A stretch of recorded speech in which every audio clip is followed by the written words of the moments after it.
How's it going, everyone? My name's Carpo, and I'm going to present this video about the reasons why I think Kratom would be a wonderful alternative to opiates. And I'd like to start by giving a little abstract. The reason why I'm making this video is pretty simple. Opiate deaths in this country and around the world are on the rise, and have been continually rising for many years. A few years back, there were thousands of deaths, and now there are tens of thousands of deaths from opiates, prescription and illicit. And I've made several videos talking about the subject, but it almost feels as if making a YouTube video seems to go nowhere. And there's a reason why I think that this is a very important thing to talk about, but I also realize that the people who need to hear this the most will never hear it, because I'm preaching to the choir, so to speak. If someone's looking this video up, they may know somebody who's addicted to opiates, or maybe they're addicted to opiates themselves. And I guarantee that even if it's not one of those, you have at least met someone who has an addiction or a problem that they'd love to get help with, but just don't know how. Now, it's heartbreaking to watch what's going on out there right now. And this was exacerbated and dramatically increased by the OxyContin prescriptions that went going on in the 80s and 90s. It was off the charts. And today, it's even worse. The last year, I believe that over 16,000 people in this country died from prescription opiates, and 30,000 total. And these are preventable deaths more often than not. But I'd like to kind of get to the root of the problem and talk a little bit about what may be the alternative and why I think Kratom can be useful without giving the same old runaround about how it works. First off, opiates, they activate certain pleasure center in your brain. Let's just say you become flooded with dopamine. These are primal instincts, or I should say primal chemistries within our brain, the reward system, and trying to fight that just by knowing you're addicted and by telling myself, well, I know that I'm just seeking the reward, but I'm just going to go ahead and stop. It doesn't work that way for a lot of people. It doesn't work that way for most people. And so if you have a family member who's dealing with an addiction, know that just pushing them away and saying, well, you need to take care of this, that's not going to solve the problem. It's not going to help anything, and it'll make it much worse. The reason why we have addictions is more often than not because we don't feel loved, or we don't have enough comfort in our life. We're trying to escape something. And if families pushing each other away can make it even worse. And with veterans, what's going on, it's very heartbreaking right now. There's so many veterans are coming home and being prescribed heavy opiates and becoming addicted. And so veteran suicides and deaths have been dramatically increasing as well over the years. And there are so many angles that I can give on this, but I want to make this a rather simple video and get to the point. Years back, heroin was a big issue in this country. So, the great drug war of the 20th and 21st century in this country has yielded more problems than results. What's happened is, by trying to abolish the access to pills and to heroin, we've allowed scrupulous overseas chemists to start sending us fentanyl. Now, for those unaware, fentanyl is the biggest problem right now on the market. Many people receive it in like a greenish pill, and they'll grind it up and snort it. Fentanyl is 100 times stronger than morphine, or than heroin, rather, I believe. So I think it is morphine, by weight. So that means is that a dealer could have 100 pounds of morphine, or he could just deal with 1 pound of fentanyl, and then, cut it, put it into pills. And not only that, but a lot of these are legal. Some of these are analogs, or synthetic versions of opiates, or opioids. It's so out of control right now that half the time people don't even know what we're dealing with.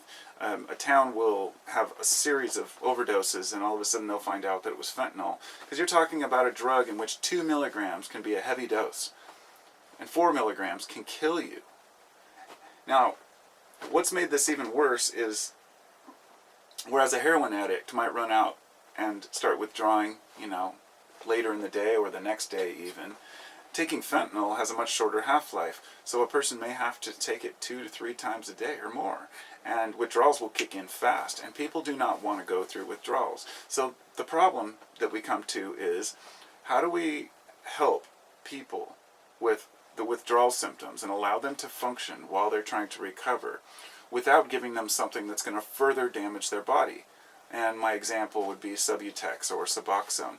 Those are miracle drugs for some people, and if you can take them for a while and get off of them, then that's great. The difference is Subutex is used to get off opiates. Suboxone also contains naloxone, which is a blocker, which is supposedly supposed to not allow you to get high.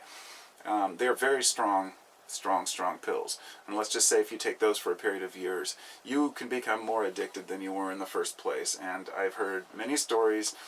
I know friends that are trying to get off of subs, and it's not an easy thing. So then they hear about this plant, Kratom, and they think, how in the hell is some plant from Asia going to help me? And that's a totally worthwhile reaction. I mean, these drugs are powerful, and thinking that some plant is going to help you, well, that's difficult for a lot of people to swallow, no pun intended. And I would urge them to try. So that what I'm trying to propose here is a way for people to get together and say, we know that Kratom works. How do we prove that it works? But more than that, how do we convince people to try it? And how do we make sure it's as effective as possible? And I've heard of people who saying that they were a heroin addict and they tried Kratom and it did nothing for them. That's what would be expected. It's not supposed to do anything for you. It's just supposed to remove the withdrawal symptoms. But when you're expecting a high, that's a difficult thing to navigate. So what I recommend is wait till withdrawal symptoms kick in and then try Kratom and see if it helps those symptoms. And if not, maybe try a little more. And if it doesn't work and you have too strong of an addiction, then perhaps you need to go another route for a while. But I think that Kratom extracts could be the answer for a lot of people in this case. Not being able to keep down a bunch of the leaf, taking an extract can be very powerful. But 99% of the extracts on the market I've had are garbage. The tinctures and the variety. I've had a couple of very good powdered extracts, but they're very expensive. And it's much easier for a person to just buy a pill and crush it up. And that's kind of the problem we're at. Making Kratom affordable for those who really need it. So an addict who really needs help, I've sent care packages to people who want to try it because they can't afford it, and I want to see people doing good. I want to see people getting out of their addictions, but you can't just say, here, try Kratom. It requires a whole life change in order to get past that addiction, and I really, really feel for people. Fentanyl is a bad one right now. It's killing a lot of people. I have some paperwork right here. I wanted to read this because before I made this video, I just reached up there and I knew I had some papers about opiates, and out of a huge stack, I happened to grab the right one. So this is the United States Patent Office. This is June 6th, 1967, and it's an application for speciophyllene, an alkaloid for mitragyna speciosa, which is Kratom. So this is 67, okay? This is 60 years ago.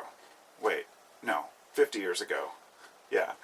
Anyhow, it's a long time ago, and so my point here is that Kratom's been well known since then. It's not like it's some new plant that's just hopped onto the scene. They were trying to patent it, particularly analgesic and antitussive activity. And it says that it's orally or parenterally administered to animals in pain or coughing. And it says, the desired therapeutically useful amount of this alkaloid and their administration to animals are obvious. It's almost like trying to convince those in charge when the DEA tried to put their little bullshit ban on Kratom. It didn't work out because people spoke up, because people know. This right here is from the University of Massachusetts and the University of Mississippi. It's application number US 12/623 064, and it's from 8/19 of 2010, and it's an application for methods for treating withdrawal from addictive compounds, and it says Kratom, mitragyna speciosa Korth, is recognized increasingly as a remedy for opioid withdrawal by individuals who self-treat chronic pain and or generalized substance abuse. Kratom extract may also be useful for the treatment of other addictive drugs besides opiate derivatives. This invention was made with government support awarded by the National Institutes of Health, NIH number 022677, and the National Institute for Drug Abuse, and the National Center for Research Resources. And it goes on to say that compounds isolated from kratom extracts may be capable of allowing a patient to cease the administration of addictive compounds without experiencing physically debilitating withdrawal symptoms. Pretty self-explanatory, I would say. So, at this point, trying to convince the government to stay out of kratom's business, that's kind of on hold. You know, we have the Kratom Association, we're seeing what the DEA is going to do. As far as proving whether or not kratom actually works for these things, I think we have it pretty well down that it's useful compounds, the useful compounds within it. The question is, how do we get those people in our country and elsewhere who are addicted to these substances to take a look at it? My wife suggested I go down to Portland sometime with a bunch of, kratom samples, and, how do you, point being, how do you interact with people who are addicts and in the worst situations? You don't put out a video and say, hey, if you're an addict, come to me and I'll help you out. Or you should try this herb. Go, here's where you find it. People are in a bad way and they need more than that. So it's up to us to find those in our lives that are in that situation and see what we can do to help them out. It's painful to watch. These are good people. I know guys like people like Jeff Sessions and the whole drug war, with the whole, he just basically is declaring that, we need to ramp up the drug war, put more people in jail. They want to fill our prisons. We were able to get our prison population in the federal prisons down from I think it was 200 something thousand down to 190, by trying to reduce nonviolent offenses as being punishable by time behind bars, by knowing that creating an atmosphere of punishment over an addiction is completely counterproductive, not worthwhile. It's a waste of taxpayer money. It causes the person more heartache and damage because they can't go back and reassociate into the population. And here we have a person who gets busted with a joint and they spend 30 years behind bars. I mean, the drug war is an utter failure.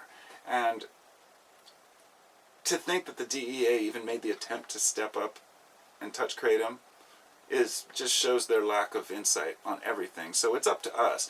My point here is we can't expect our government to do anything to help people who need these things. Treatment is not something that a lot of people care to do. And it's bad enough that the people who need treatment don't want to seek it.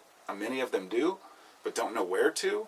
And then we marginalize them and make them feel like criminals, and they can't even get the help that they need. So addiction is a choice, but it's not a choice to continue being addicted. I should say drug use is a choice. Addiction isn't a choice. Nobody chooses to be addicted or want to be addicted. But yes, it is within our power to quit, but it's not always there on the surface, and we need help sometimes. So I hope if you know someone who has an opiate addiction, even if it's something like just taking, it doesn't matter. If you have a needle in your hand or you're taking Vicodins, you could be doing an equal amount of damage. I mean, taking handfuls of pills every day will destroy your liver. I mean, there's no easy way to get the effects of painkiller. And this is another problem, is a lot of the people out there who get addicted to opiates obviously had pain, and that's why they started taking them. And many people have conditions such as spinal issues. I took it for my sciatica, but it wasn't the only reason I took it, and I continue to take it even though my sciatica has subsided, because it helps with my mood, my demeanor, and my overall functionality in life. I enjoy kratom and find it useful. And we shouldn't make people feel guilty about using things like this when we see how much danger we could be in by taking the alternatives. And going against what pharma's wishes for once has been proven to be perhaps the best method. For everyone who says modern medicine is great, I can completely agree with that. There are medicines that will assist us and help us through our days. There are some things that only modern medicine could give us. But when it comes to the cures for pain, it seems like what we're being given just isn't working. So, and some of these alternatives may be just as dangerous and not even remove the pain. So we have to get to the source. We have to give a person the feeling and the pain relief they need. while at the same time easing the symptoms. And it's a long transition for a lot of people. So good luck, everyone, and have a wonderful day.